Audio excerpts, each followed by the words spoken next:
各位同學大家好啊！咁今日咧我哋繼續講口語溝通 SBA 個部分。今日咧我哋就會講下點樣去構思我哋嘅觀點嘅嚇。重溫一下先啦。上次咧其實有提過即係上次嗰條片有提過下咧，我哋個口語溝通咧其實係要做啲咩嘅？當時咧我就咁樣寫嘅。我哋就要表達自己立場啦，了解他人意見啦，探討真相啦，互相補充發揮啦，同存異啦咁樣。咁一個位咧，其實咧就係今次我哋要討論嘅地方，就係所謂嘅互相補充啦、互相發揮呢一樣嘢。我哋應該點樣理解佢咧？其實就係應該話，等我哋嘅溝通嘅內容嘅層次能夠提升嘅。用我上次嘅講法咧，我哋叫咩搞串個 party 嚟啊嘛，應該係唔係淨係講有好處有唔好處咁簡單嘅。點解要咁做咧？咁樣其實咧就唔係話完全咧係我哋老師自己作出嚟嘅。呢個咧口語溝通畢竟咧係 DSE 之前嘅一啲嘅卷別嚟嘅，咁我哋嘅做法咧仍然咧都係會參考翻 DSE 嘅做法。睇翻啦對上一次咧有口語溝通呢份卷咧係已經去到2019年㗎啦。呢個咧係我哋當時嗰份報告嘅節錄嚟嘅，裏邊咧我哋會見到某啲嘅重點例如啦其實佢係想我哋拓展話題嘅深度同埋廣度亦都咧要我哋聆聽同埋吸取別人嘅意見。呢一樣嘢咧，正正就係我頭先同你講過一大堆嘅東西嘅一個基礎嚟嘅。亦都正係因為咁，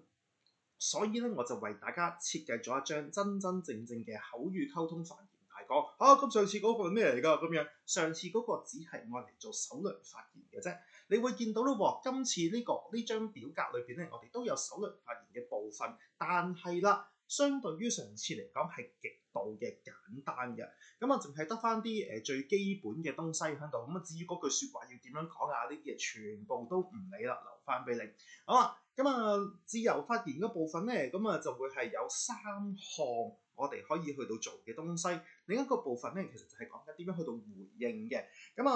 既然上邊首輪發言嗰度我哋講咗啦，我今次就唔講啦今次集中火力咧去到講自由發言嘅部分。至於回應嗰度咧，唔好搞咁多嘢住，搞掂咗我哋自己基本盤先，我哋先再去諗點樣去到回應大家。好。喺自由發言嘅時候，有2樣嘢我想你注意嘅。第一係準備3個觀點，我係講緊最少啫咁樣咁幾時準備好明顯啦，就係你嗰個嘅準備時間10分鐘裏邊，我咪叫你寫呢個首輪發言嘅。首輪發言裏邊一定會有包括3個觀點噶嘛。呢3個觀點請你喺個10分鐘準備時間裏邊準備好佢。另一方面，到你討論嘅時候，真係啦，你最少要講到2次嘢。呢個係不成文規矩嚟嘅。如果你講唔夠2次嘢，基本上你係唔會合格嘅。好啦，又係嗰句啦。我哋點都要揾啲嘢出嚟示範下㗎，睇一睇咁樣㗎我哋就攞翻條舊嘅題目出嚟。呢個咧就會係我上次嗰個視頻嘅一個嘅節錄嚟嘅。去到有條咁嘅題目嘅，嗰條題目又係啦，嗰個係2019年嘅題目嚟㗎嘛。我就係話係有調查發現咧，時下嘅大部分嘅年青人嘅夢想咧都係置業或者旅遊嘅。叫你評論下呢種嘅現象好，我當時咧我就咁講嘅，年輕人跟隨社會係人類嘅生存法則咁樣。當時我咁樣講，呢個係第一個 point 嚟嘅。好啦，睇翻我哋呢一個嘅叫做表格啦，咁樣所謂嘅第一個 point 咧，就係所謂嘅我成日講嘅何幹呢個字唔係幹，呢個幹咁樣，幹即係有乜關係咁嘅意思。如果大家喺出邊跟開補習天王啦，咁樣學佢去到寫議論文嘅時候咧，佢一定係會話俾你聽，我哋可以從合理性嘅角度去到考慮嘅咁樣冇錯啦。呢個合理性其實咩意思咧？我嘅講法就係迎合社會文化需求咁樣。簡單嚟講就係咁噶啦，好出奇咁樣。係啦，呢種係咁噶啦咁樣，聽起上嚟好似唔係好積極，唔係好進取，但係其實佢正正係代表住我哋平時講嘅社會上邊嘅認同當我哋做呢樣嘢出嚟咧，我哋係會得到認同嘅，又或者咧我哋符合咗社會某一啲嘅要求嘅咁樣。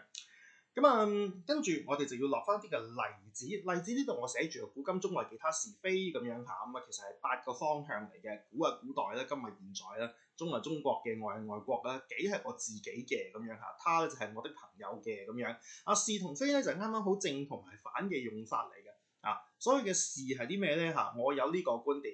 然後我有呢個例子，例子裏邊嗰個人跟住我呢個觀點去到做跟住佢掂喎，有好嘅後果啦咁樣。好啦，呢一個咧我哋叫做是嘅觀點，非嘅觀點就係調翻轉我就有個咁嘅觀點，然後咧歷史上邊就有一個人佢同我做嘅嘢啱啱相反喎，哎呀，跟住佢咪衰咗咯咁樣。呢個叫做非嘅觀點，簡單嚟講就係反面咁樣去到用佢嘅觀點。歷史係其中一種嚟嘅啫嚇，再加埋我之前平時同大家講開啦，我哋作文下4種嘅例子，4類嘅例子事例、史例、設例、語例，咁樣嘅話，我成埋佢撈埋佢嚟用嘅話咧，其實我哋就會有好多嘅例子咁樣啦。呢度咧特登留多條尾巴嘅，其實除咗例子之外咧，仲可以講持份者嘅咁樣嚇。呢個啦唔搞到咁複雜啦，我哋搞掂一樣咁就算數啦嚇。點解特登要同大家講咁耐相關例子嘅嘢咧？又係嗰句2019年嗰份嘅報告裏邊咧，其實提過例子呢樣嘢㗎。佢提到援引例證咧，係可以豐富説話內容，支持所論觀點，係正確嘅做法。簡單啲嚟講咧，我哋應該咁樣理解佢，你係必須要有例子去到支持你嘅觀點，而唔係喺度齋托嘅嚇。好啦，另一方面佢仲提醒我哋要清楚咧，去到解釋例子同論點之間嘅邏輯嘅關係。如果大家仲記得上一條片，又或者我平時上堂嘅講法嘅時候，我會話俾你聽，一篇嘅議論文裏邊嘅每一個論點，我哋都有5個步驟要做好佢嘅。其實其中一個步驟就係解釋你個例子同埋你個論點之間嘅關係啦。佢仲好明確地話俾我哋聽，我哋啲同學通常做錯啲乜嘅？一味窮舉例子，背誦名言，冇解釋嘅話，咁就係藥石亂投。最緊要係後邊嗰4個字，弄巧反拙。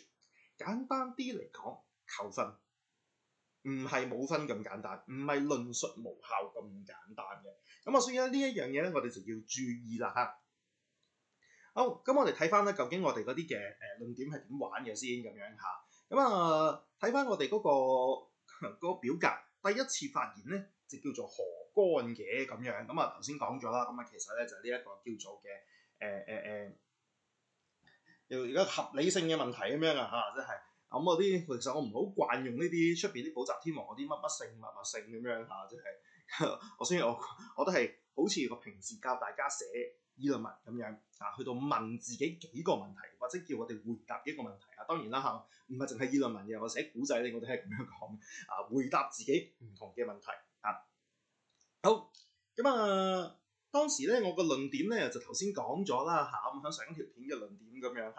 我哋而家嘗試下修正下少少講法啦，因為畢竟你喺首輪發言裏邊嘅講法咧，就唔使話一定要一模一樣照搬過去我哋個自由討論嘅過程裏邊嘅我哋可以有少少嘅修改。我夠膽講啦你其實你甚至個成個論點變咗都好咧，都未必一定係人會記得嘅。即係當然又唔好咁考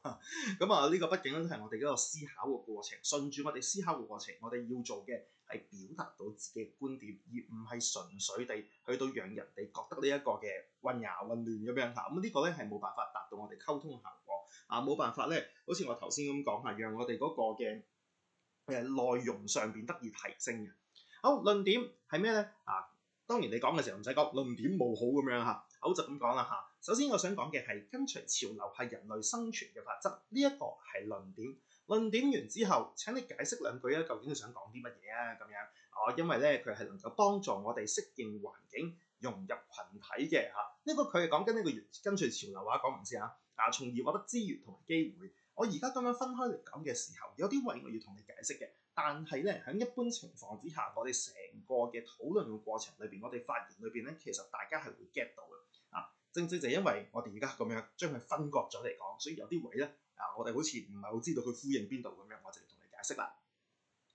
好，講完論點，講完解釋，唔係就算數嘅。頭先我就話啦，一定要有例子㗎。例子咁講嘅就好似今日每個人咧都需要學習使用智能手機同埋社交媒體，唔單止方便生活亦都避免咗咧被邊緣化嘅。然後就係我頭先講到直情攞紅色筆 highlight 咗出嚟嗰度你要解釋呢個例子究竟同你個觀點有咩關係啊嘛？好，解釋下先。潮流代表時代嘅方向，只有順應佢咧，先至能夠確保生存同埋發展嘅。然後落翻個結語出嚟啊！因此咧，年輕人跟隨社會風氣，以置業同埋旅遊作為目標，係避免被邊緣化嘅必然選擇。好啦，咁呢度咧，我哋自然啦就會見到啦。咁其實佢呢一個嘅跟隨潮流係人類生存嘅法則咁樣嚇。咁呢個就係何幹咁回應咗啦嚇，咁迎合社會啦，迎合文化啦嚇，咁嘅需求咁樣嘅。咁呢個好明顯啦。咁唔一定係社會啦、文化啦咁樣嚇，以至於我哋翻落嚟回應翻我哋自己嘅需求，我哋每一個人嘅需求。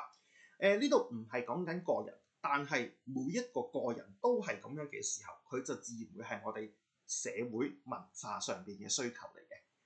咁所以咧呢度咧就唔使擔心阿 Sir 做咩？你明明話社會文化咁嗰啲咁嘅嘢嘅話，點解淨係得人一個人咁樣嘅咧？我想生存咁簡單嘅咧咁樣，呢個就係第一個部分。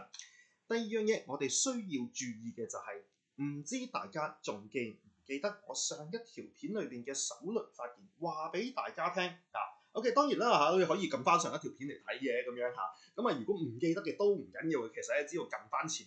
幾分鐘咁樣啦望翻我頭先 cap 咗舊片嗰張圖出嚟嘅時候，你就會見到喂，我嘅原則、目的、理念係啲咩啊？俾3秒鐘時間大家諗下，睇下大家仲記唔記得？3、2、1，梗係唔記得啦。我講緊嘅其實係同理心呢一樣嘢。記住咯，當我哋去到講我哋嘅論點嘅時候咧，其實我哋仍然都係要跟隨住我哋嗰個嘅原則、目的、理念去到講嘅。當然啦，可以我哋最好就係跟住呢個原則、目的、理念，咁你寫啲乜嘢，咁就跟住去到作你個 point 啦咁樣。咁如果唔係嘅話咧，咁我哋其實都嘗試下去到解釋一下，其實我呢個例子或者我呢個觀點同我哋嗰個同理心係有啲乜嘢嘅關係少少得㗎啦，唔使講到咁緊要，即係唔使講得太過清楚，唔使講得太複雜嘅。因為畢竟咧，能唔能夠攞到你嗰個同理心嘅呢一個嘅原則、目的、理念咧，唔係你嘅責任，係你聽嗰啲人嘅責任嚟嘅。再加埋嘅咧就係我哋喺嗰個嘅討論嘅策略上邊咧，我哋有啲位係專門愛嚟針對住人哋去做回應㗎嘛。人哋講咩都好，我哋都可以反對，我哋都可以贊成咁樣。咁如果我哋冇啲基礎嘅話咧，冇啲根基嘅話咧，其實就冇意義嘅。任何例子任何觀點拎到出嚟，其實我哋都可以反駁嘅。冇得反駁嗰啲叫做廢話。即係例如咧，太陽從東邊升起，咁你冇得反駁啲事實嚟㗎嘛，咁樣冇咩好講嘅。咁所以咧，當我哋去到真係要去到反駁，但係又要言之有物嘅時候，我哋就要根據住我哋嘅原則、目的、理念。當然贊成亦都係一樣，唔係淨係純粹講句你講得好咁樣。你一定要講到係你個觀點符合咗我哋同理心嘅呢個嘅原則㗎咁樣。咁呢度我哋亦都係一樣啦。咁我哋會見到個結論嘅時候咧呢個係避免被邊緣化嘅必然選擇。咁呢一個其實自然咧係同同理心有關係嘅。好，睇第二個觀點啦。咁呢個嘅 cap 圖咧，我仍然係保留翻呢一個何幹嗰個部分喺度，因為點解咧？因為我想睇翻啲項目論點啦、例子持份者啦例子與觀點之間嘅關係啦咁樣。咁我呢啲想保留翻喺度，等你記得我講緊啲乜嘢。畢竟呢個表格我哋係第一次見，唔完全係第一次嘅，不過我哋都第一次好詳細咁去到解釋佢咁樣好啦，第二個 point 咧，我哋話會叫做何法嘅咁樣呢個何法咧，其實係一個方向嚟，思考方向嚟唔係話我哋真係有樣嘢叫何法咁樣啦如果又係嗰句，你跟住出邊嘅補習天王嘅話，佢會同你講呢一樣嘢叫做可行性。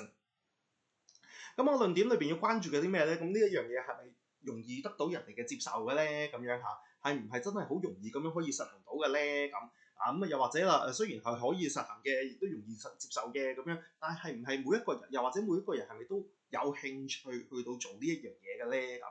正如我哋成日講，喂而家紮鐵喎，好高人工喎咁樣嚇，咁啊但係係咪每個人都有興趣喺呢一個嘅烈日當空、日曬雨淋咁樣嘅情況之下，咁啊孭住幾廿斤鐵咁樣咁，然後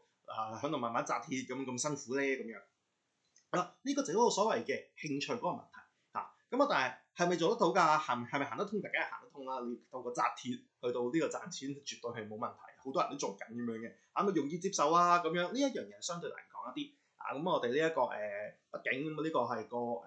地盤上邊嘅工作啦。咁始終咧有唔同嘅人咧都會有唔同嘅睇法嘅咁樣。咁當然啦，我哋真係去到度我哋嘅論點嘅時候，應該點度啊？喂，咁究竟係容易接受啊、實行啊、容易實行啊，定係有興趣啊咁樣咁冇嘢嘅。你覺得邊個講得通，你咪講邊個。你仲可以諗到其他選項係冇問題嘅。咁你又喺度或者會諗啦，又擔心，哎呀成日咁會俾人咁樣中質教喎，會俾人質我啊！哇，我揀咗有興趣，佢就話呢個唔係大家都接受，咁得唔得㗎咁樣？好，咁呢一樣嘢絕對係有可能嘅，不過放心，下一條片我就會話俾你知點樣去到拆解。好，翻嚟呢一個合法或者你叫做可行性嘅問題先。當時咧，我嘅觀點咧就好似係咁講嘅，年青人咧要融入社會，先至能夠改變到社會風氣嘅。因為咧當時我去到講同理心呢一樣嘢嘅時候咧，我仲講咗句説話，吊咗條尾巴喺度嘅。咁我就話啦，我哋係唔係每一個嘅年輕人都可以咁輕易咁樣去到改變社會風氣咧？咁樣嚇。咁當然啦，咁其實我哋就係又係嗰樣，呢個係同理心。我哋知道大家都係能力有限㗎啦，咁樣每一個人嘅力量都係有限嘅，呢個就係嗰所謂嘅同理心嘅體現出嚟。好啦，咁所以呢度啦，既然我哋係要讓我哋嘅年輕人咧去到改變社會風氣啦，假設咁樣嚇有個咁高大上嘅願景藍圖，咁嘅時候，我哋應該如何去實行咧？我哋應該如何去實行？其實就已經係講咗咯，我哋個論點嚟喎，即係唔係呢個論點，即係我哋個最根本嘅立場應該就係佢哋就係要跟隨社會風氣，呢個係我最根本嘅立場。而跟隨社會風氣對於改變社會風氣其實係有作用嘅，呢個就會係我呢一個嘅論點嚟。解釋兩句先，因為只有進入咗體制，了解規則啦，並且建立起信譽同埋個人嘅人脈之後咧，聲音先至會被聽見嘅嚇。跟住就係嗰句，你必須要落一個例子出嚟你試想像啦，孫中山先生，OK，我呢個絕對係歷史嘅例子啦，史例啦如果我哋講古今中外幾他是非嘅時候，咁佢係屬於古，屬於中屬於士嘅咁樣嚇。古代啦當然啦，你話佢係現代都得不過佢而家仲有清朝末年嘅時候，咁應該仲係古代嘅。中國嘅例子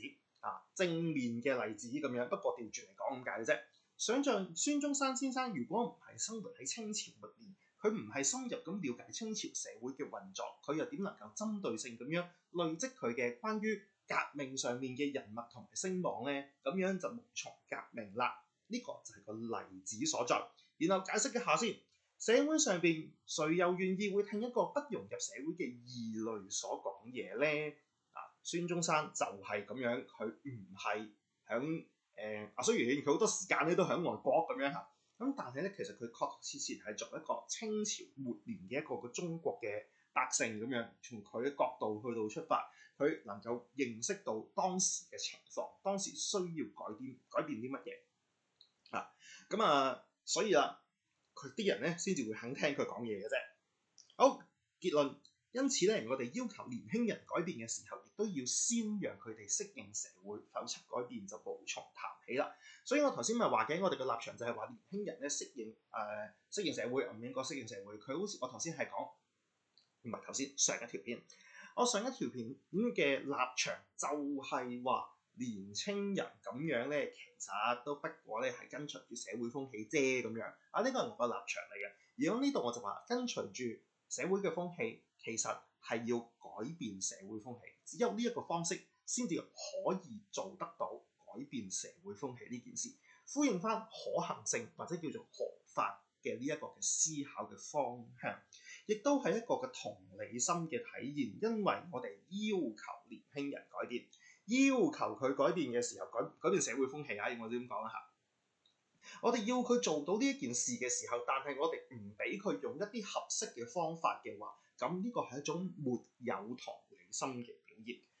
所以呢度仍然都係呼應翻同理心，去到做我哋嗰個嘅第二個嘅觀點，學法嘅觀點。第三個觀點啦，咁就係呢一個所謂嘅何價啦咁樣嚇。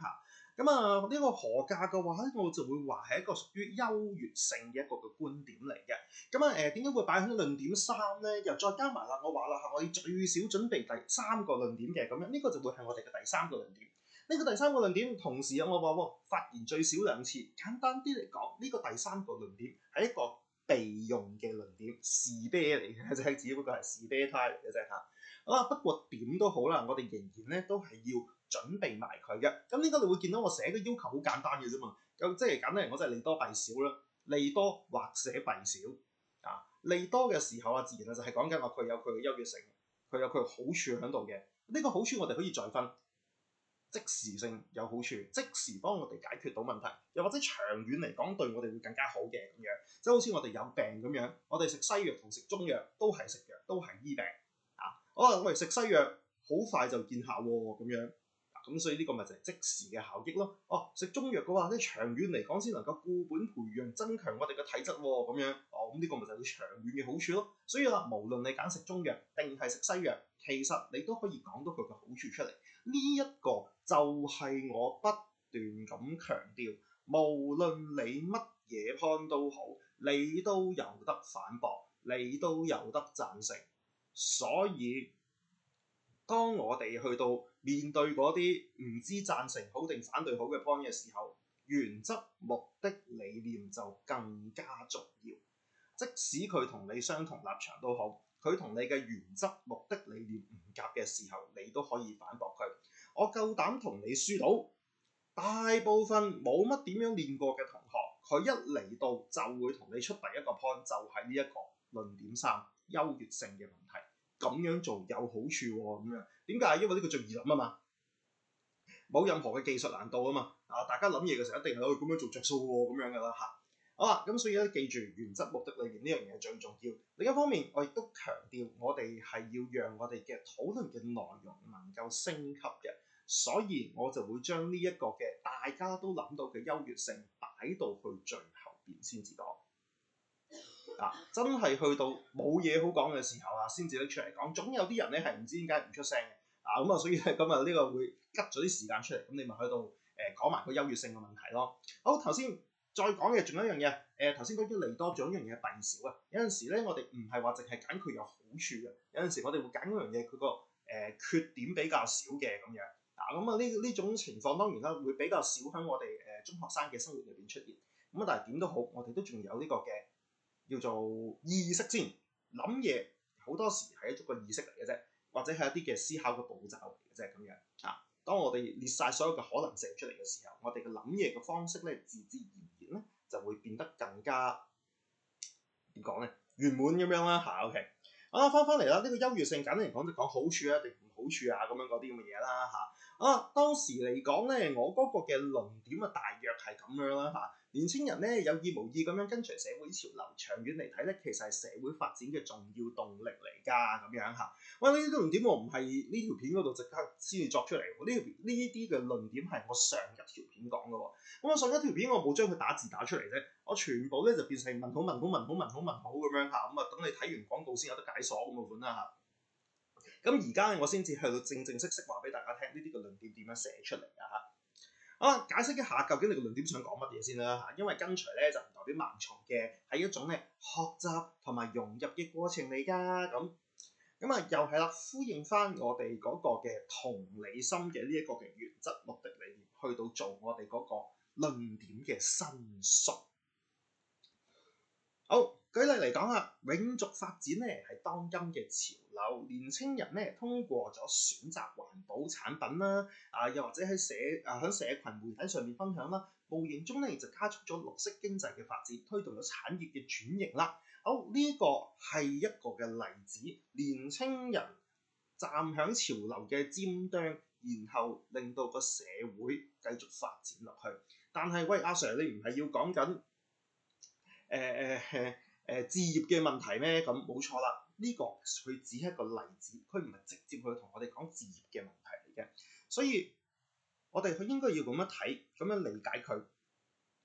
年青人總係走喺潮流嘅尖端，進而成為引領下一波變革嘅主力。於是乎，我哋應該理解出嚟啊，呢一種佢既係一個嘅舉例嘅論證，佢透過例子話俾你聽，年輕人係咁嘅。另一方面，佢亦都係一個嘅類比嘅論證。響環保產品嘅時候，年輕人去投入其中跟風啦，咁樣當係，但係無形中咧就推動咗綠色經濟嘅發展噃，推動咗產業轉型喎。依家其實亦都係一樣啫嘛。既然係咁，年輕人就係一種咁樣嘅特質，年輕人就係可以先喺潮流嘅尖端，再成為下一波變革嘅主力嘅話，咁我哋會相信佢而家跟隨住社會潮流，企喺置業同埋旅遊嘅尖端，呢個潮流嘅尖端嘅時候，佢應該都會能夠帶嚟進步嘅。好啦，咁當然啦，呢個係我俾你嘅解釋，我話俾你聽個邏輯關係啫。咁其實你自己都要寫翻個結論出嚟嘅結語。因此咧，我哋就要相信啊，年輕人咧跟隨呢一個啦啦啦啦啦啦啦，長遠為我哋嘅社會帶嚟變得更加嘅進步嘅咁。咁呢個時候你又會好擔心嘅。咁樣都得啊？咁我哋陣間覺唔覺意有一個人咧，佢呢一個傻傻地嘅，係都逼我講嘅，究竟我哋有冇呢一個嘅有啲咩變咗進步啊？咁樣咁點算啊？咁樣我哋嘅社會點樣進步咗啊？咁樣呢啲我哋唔知點答佢，唔緊要啊！我而家可以透露俾你聽先，唔答咯。係啊，真係唔答佢，唔使理佢，唔係佢問乜你就要答乜嘅。咁啊總咧呢一個你唔出聲咁樣嘅時候咧，咁啊其實我成日都強調，喺自由討論嘅過程裏邊非常之刺激嘅，其實係會有人搶住嚟講嘢，咁啊自然啦嚇，你唔出聲1秒2秒，其實就已經有人即刻接住落去搶出嚟講噶啦。咁咧佢繼續喺度扮諗嘢啦，當然就係咁啊於是乎咧，佢講完嘢之後咧，所有嘅矛頭咧就會轉向咗佢咯，所以我哋唔使驚，唔好擔心，我哋夠膽講出嚟就得啦。更何況啦，我都係嗰句呢個嘅論點3咧，其實只不過係一個嘅叫做保險性嘅一個嘅又係一個性係一個保險性嘅一個論點。其實我哋唔係一定有時間講出嚟嘅呢個 point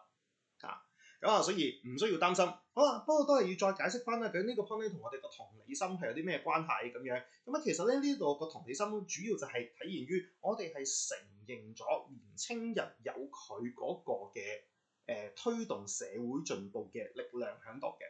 我哋承認呢一樣嘢，而我哋亦都承認咗佢嗰個推動社會進步嘅方法就係跟隨社會潮流，從跟隨之中再去到推動變革。咁我哋就會發現啦，其實呢一個 point 咧會同我上一個 point 學法係個邏輯上邊係好相似嘅，個想法裏邊係好一致嘅。其實就係咁所以我哋可以當呢一個論點3呢個嘅優越性，呢個何價呢個價係代價咯，可以咁講啦嘅。咁喺呢個角度嚟講，其實係作為上一個論點嘅延伸嘅講法。咁既然佢自己個延伸嘅講法嘅時候，咁最啱嘅時候，我哋當係啲士啤胎咁樣去到用，咁就 fit 晒啦咁樣。好，3個 point 都出現晒。咁3個 point 咧，咁我都從呢一個嘅論點啦，以至於例子啦，咁樣啦，去到解釋翻俾大家聽，當中嘅邏輯係啲乜嘢啦。到最尾話翻俾大家聽一啲關鍵嘅原則，有4點。第一，請你每一個 point 都緊扣住你自己嘅原則、目的、理念、原則、目的、理念一定係要有關係嘅，因為無論點都好，無論之後我哋點樣同人哋去到回應啦、交流都好，我哋其實之後全部揸住嘅係原則、目的、理念，從呢個角度去到做任所有嘅解釋，包括人哋對你嘅質詢，你用原則、目的、理念去到做回應。而你去到質疑人哋嘅時候，你亦都係要用翻你自己嘅原則、目的、理念去到質疑佢。第二，喺我哋講每一個 point 嘅時候，你要注意講嘢嘅順序呢一樣嘢咧，喺呢度咧就真係要跟得緊一啲，因為咧我哋嗰個一般人聽嘢嘅時候其實我哋需要邏輯個邏輯咧其實一步一步咁樣推出嚟嘅。既然係咁嘅時候咧，我哋而家只要順序咁樣去到講嘅話咧，聽嗰個人會更加能夠容易理解你想講啲乜嘢。咁啊當然啦，咁啊其實如果我哋去到講或者睇網上邊有好多教你講嘢嘅方式嘅話咧，咁其實咧佢都會話俾你聽，有啲好特別嘅方法㗎，可以咁樣做先㗎咁樣嚇。咁啊但係咧喺呢一個嘅短短嘅10分鐘嘅討論過程裏邊，係成個考試係15分鐘。但係每人1分鐘嘅首輪發言之後，我哋只會剩翻10分鐘嘅討論時間嘅啫。10分鐘討論時間，每人除翻開得2分鐘，其實唔多時間，冇辦法俾你做好多嘅鋪墊嘅嚇。反而啦，我覺得我自己用緊呢個方法嘅話咧，會係呢個近期成日都會聽到嗰啲先講結論嘅一種咁嘅講法嚇。其實呢個先講結論嘅講法有啲咩咁特別咧？先講結論同下筆立論同開門見山其實係同一件事嚟㗎，大家讀出師表已經見過啦嚇。所以唔好諗住你用網上邊嗰啲好花巧嘅方式去到鋪墊你嘅講法，你唔夠時間，所以你更加需要做嘅就係注意住一般人佢去到理解事物嗰個嘅邏輯啊，用一個咁樣嘅順序去到講就可以啦。另一方面咧就係你必須要有例子嘅。平時作文嘅時候，我要求大家啦嚇，4例驅導嚇，時例、史例、設例、語例咁樣。咁你呢度咧冇啦，唔緊要，但係你即係唔係冇例子唔緊要，唔係有咁多種嘅例子喺手，其實都冇所謂嘅。你全部都用翻同一款嘅例子啊，同一個類型例子。你中意講歷史嘅，全部都講歷史；你中意講現代嘅咁樣嚇，你中意講名人嘅咁樣，全部都用晒佢，其實都冇問題嘅。最緊要就係能夠幫助你説明到問題就可以。咁當然啦，嗰個例子如果你能夠扣連翻我哋嗰個嘅日常生活咧，就更加好啦。好，有例子之後，我哋 highlight 過嗰個考試報告嘅裏邊講到明嘅，你要講清楚你個例子同你個 point 有咩關係先得嘅。講翻清楚佢嘅話咧，咁呢個先至會係我哋一個完整嘅論述。所以記住，關鍵嘅心法就係呢4樣嘢。大家望多佢2眼。當然啦，你 cap 圖都冇乜所謂嘅，我 cap 唔 cap 圖都好啦。cap 完圖之後，我都覺得你未必會睇翻，最好就成條片咁睇翻啦嚇。好，咁呢集講到嚟呢度先，下一集我哋會講啲乜嘢咧？就係回應嘅方法。其實喺今集裏邊咧，我都有少少嘅透露㗎啦。不過只不過係透露咗啲少少嘅技巧嘅啫，有啲嘅根本上邊嘅概念咧，我係完全冇講過嘅。呢一樣嘢，下次再同大家講啊。不過我唔知下集幾時會出啦嚇。好，講到呢度先，拜拜。